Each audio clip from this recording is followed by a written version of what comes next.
नमस्कार, फर्स्ट बिहार झारखंड देख रहे हैं आप और मैं हूं आपके साथ प्रिया। बिहार में लगातार संक्रमित मरीजों की संख्या में वृद्धि हो रही है। हालांकि इसको लेकर सरकार लगातार फैसले ले रही है। संक्रमितों की संख्या की चेन तोड़ने के लिए लगातार सरकार की तरफ से कई ऐसे फैसले लिए गए हैं जिनमें शामिल है नाइट कर्फ्यू भी, जिसमें शामिल है कई अन्य फैसले भी शामिल है, जिसमें कहा जा रहा था कि जो पब्लिक प्लेसेस पे जो गैदरिंग होती है उस पर रोक लगाने के लिए भी सरकार ने कई फैसले लिए। साथ ही साथ जो सत्ता पक्ष में शामिल जो अहम भूमिका निभा रहे पार्टियां हैं वो बिहार में पूर्ण रूप से लॉकडाउन के समर्थन में थी, लेकिन इसके बावजूद बिहार में पूर्ण रूप से लॉकडाउन नहीं लग सका। इसके अलावा अगर हम बात करें कि कौन कौन ऐसे लोग हैं, कौन कौन ऐसी पार्टियां हैं जो शामिल हैं पूर्ण तरीके से लॉकडाउन लगाने के पक्ष में, तो उनमें शामिल है शिक्षाविद।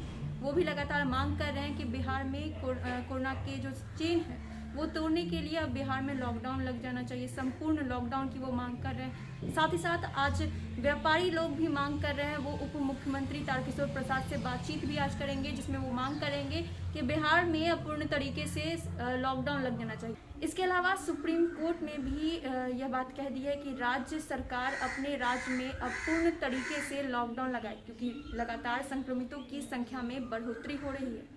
बिहार में कोरोना वायरस के बढ़ते संक्रमण को देखते हुए सरकार और प्रशासन लगातार जरूरी कदम उठा रहे हैं। बावजूद इसके इस महामारी के नए मामले और इससे होने वाली मौतों का आंकड़ा लगातार बढ़ता ही जा रहा है।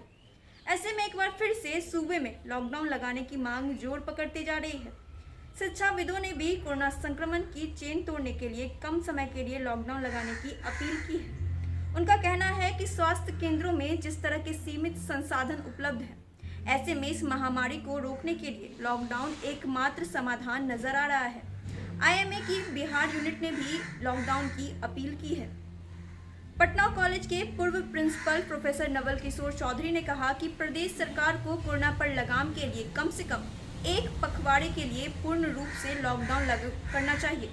केवल इमरजेंसी की स्थिति में या फिर दूध सब्जी खरीदने के अलावा लोगों को बेवजह सड़क पर आने से रोका जाना चाहिए। उन्होंने कहा कि इंफ्रास्ट्रक्चर रातों रात नहीं बनाया जा सकता है और जो भी लोग अभी सैकड़ों की संख्या में शादी पार्टियों में हिस्सा ले रहे हैं वे अपने तरीके से कोविड प्रोटोकॉल का पालन नहीं करेंगे। उन्होंने आगे कहा कि जीविका उपार्जन की तुलना में जीवन को बचाना अधिक जरूरी है। हालांकि सरकार को यह सुनिश्चित करना चाहिए कि लॉकडाउन की अवधि के दौरान हर व्यक्ति को दैनिक उपयोग की खाद्य सामग्री और अन्य जरूरी सामान मिले। उन्होंने कहा कि सभी राजनीतिक दलों को सरकार के इस कदम में सहयोग करना चाहिए और बड़ी संख्या में लोगों को टीकाकरण के लिए कदम उठाना चाहिए। Federation of university teachers association of Bihar के कार्यकारी अध्यक्ष कन्हैया बहादुर सिंह ने कहा कि भले ही केंद्र सरकार की ओर से पिछले साल लागू किए गए लॉकडाउन से बिहार और यूपी के प्रवासी मजदूरों को परेशानी का सामना करना पड़ा, लेकिन इस महामारी को फैलने से रोकने के लिए यही एकमात्र समाधान है। अगर एक महीने या एक पखवाड़े का लॉकडाउन संभव नहीं है तो इस संक्रमण की चेन तोड़ने के लिए हर हफ्ते कम से कम 3 दिन के लिए इसे लगाया जाना चाहिए।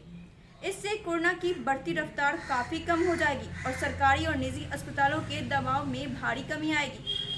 पटना विश्वविद्यालय शिक्षक संघ के पूर्व अध्यक्ष रणधीर कुमार सिंह ने कहा कि सरकार को यह सुनिश्चित करना चाहिए कि राज्य के सभी नागरिकों को जल्द से जल्द टीका लगाया जाए। उन्होंने केंद्र सरकार की दुनिया के कुछ अन्य देशों में वैक्सीन भेजने के फैसले की आलोचना की, वो भी तब जबकि वह अपनी आवश्यकता को पूरा नहीं कर पा रहे हैं। सिंह ने कहा कि इसके अलावा इस साल राज्य के बजट का एक बड़ा हिस्सा स्वास्थ्य के बुनियादी ढांचे को बनाने के लिए रखा जाना चाहिए।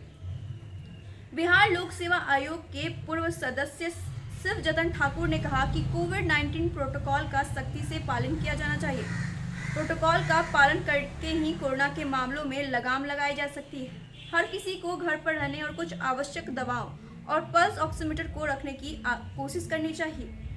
इंडियन मेडिकल एसोसिएशन की बिहार इकाई ने भी सूबे में तुरंत लॉकडाउन लगाने की मांग की है। आईएमए के राष्ट्रीय अध्यक्ष डॉक्टर सहजानंद प्रसाद सिंह ने पूरे देश में 15 दिन के लॉकडाउन की मांग की है। वहीं बिहार आईएमए के वरिष्ठ उपाध्यक्ष डॉक्टर अजय कुमार ने बताया कि उन्होंने हेल्थ एक्सपर्ट से बात की और लगभग सभी ने लॉकडाउन का समर्थन किया है। साथ ही साथ 4 मई को व्यवसायियों के साथ उप मुख्यमंत्री तारकिशोर प्रसाद का वर्चुअल संवाद होना है। इसमें सभी व्यवसायी बिहार में लॉकडाउन लगाने की मांग करेंगे। इसके अलावा सुप्रीम कोर्ट की तरफ से भी अपील की गई है कि कोरोना संक्रमण को रोकने के लिए लॉकडाउन पर केंद्र और राज्य सरकार दोनों को विचार करने की जरूरत है।